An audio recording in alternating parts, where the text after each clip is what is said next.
23 ஆண்டுகளுக்கு பிறகு பிரசாந்தை இயக்கும் இயக்குனர் ஹரி 2002இல் தமிழ் என்ற படத்தின் மூலம் இயக்குனராக அறிமுகமானார் ஹரி.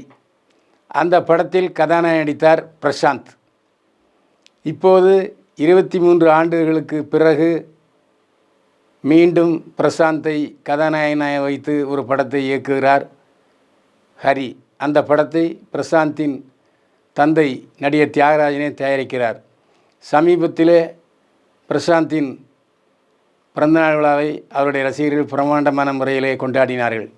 அந்த விழாவிலே கலந்து கொண்டு பிரசாந்தை வாழ்த்து வந்த ஹரியிடம் இந்த தகவலை தெரிவித்தார் நடிகரின் தந்தை தியாகராஜன். மே மாதம் வாக்கில் இந்த படத்தினுடைய படப்பிடிப்பு நடக்கிறது என்று சொன்னார் நடிகர் தியாகராஜன்.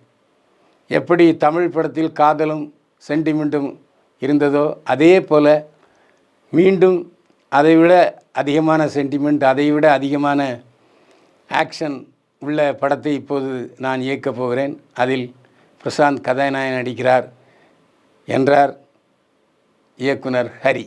பார்த்தேன் ரசித்தேன் என்ற படத்தில் நான் உதவியாளராக பணியாற்றினேன். அப்போது என்னிடம் அடிக்கடி கலந்து பேசுவார் பிரசாந்த். என்னுடைய பணிகளை கவனித்த பிறகே அவர் தமிழ் படத்தில் எனக்கு வாய்ப்பு கொடுத்தார் என்றார் இயக்குனர் ஹரி. பிடிஜி யூனிவர்சல் தயாரிக்கும் பாபி பாலச்சந்திரனின் பிரம்மாண்டமான படம் ரெட்டை தலை. இந்த படத்தில் அருண் விஜய் ஜோடியாக சித்தி இனானி நடிக்கிறார்.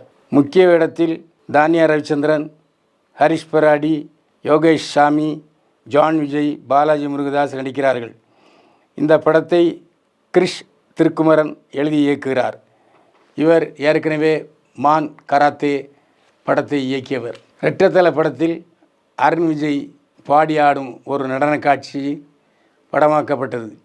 இந்த நடன காட்சியின் பாடலை பாடியவர் நடிகர் தனுஷ்.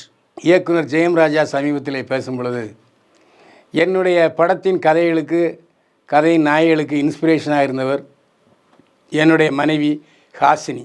என்னுடைய படத்தின் கதாநாயகிகளில் என்னுடைய மனைவியின் போர்ஷன் கொஞ்சம் இருக்கத்தான் செய்யும்.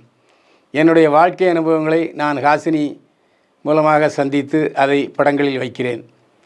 நானும் ஹாசினியும் திரைப்படக் கல்லூரியிலே படிக்கும் பொழுது ஒரே பேட்சில் படித்தோம். அவர் ஒளிப்பதிவு படித்து கொண்டிருந்தார், நான் டைரக்ஷன் கோர்ஸ் படித்து கொண்டிருந்தேன். ஹாசினி திரைப்படக் கல்லூரியில் தங்கப்பதக்கம் பரிசு பெற்ற ஒளிப்பதிவாளர் என்று சொன்னார் ஜெயம் ராஜா இயக்குனர். பாடிகார்டில் அதிகமான சம்பளம் பெறுபவர் யார்? இப்போ நடிகைகளுக்கும் பாடிகார்டு வருகிறார்கள், ஜிம் பாய்ஸ் என்று சொல்கிறார்கள். எனக்கு தெரிந்து அவர்களுக்கு ஒரு நாளைக்கு 1000 ரூபாய் கிடைக்கிறது என்பது நம்பகமான தகவல். ஆனால் நடிகையிடம் அதிகமான சம்பளம் வாங்குகிற பாடிகார்டு யார் என்பது நமக்கு இப்போது தகவல் கிடைத்திருக்கிறது. அதிகமான கோடிகளில் சம்பளம் வாங்குகிறவர் அமிதாப் பச்சனுடைய மருமகள், அபிஷேக் பச்சனுடைய மனைவி, உலக அழகி ஐஸ்வர்யா ராய். இவர் விளம்பரங்களிலும் நடித்து கொண்டிருக்கிறார், சினிமாவிலும் நடித்து கொண்டிருக்கிறார், பொது விழாக்களிலும் கலந்து கொண்டிருக்கிறார். அந்த சூழ்நிலையில் அவருக்கு நிரந்தரமான பாடிகார்டுகள் தேவைப்படுகிறது. அவருடைய பாடிகார்டுகள் 10க்கு மேல் இருந்தாலும் அவரிடம் நிரந்தரமாக பாடிகார்டாக இருப்பவர் சிவராஜ். ஐஸ்வர்யா ராஜிக்கு தூரத்து சொந்தக்காரர். இவருக்கு மாதம் 7 லட்சம் ரூபாய் சம்பளம் தரப்படுகிறதாம். அப்படி கணக்கு போட்டால் ஒரு வருஷத்துக்கு 84 லட்சம் ரூபாய் சம்பளம் வாங்குகிறார் ஐஸ்வர்யா ராஜின் பாடிகார்டு சிவராஜ்.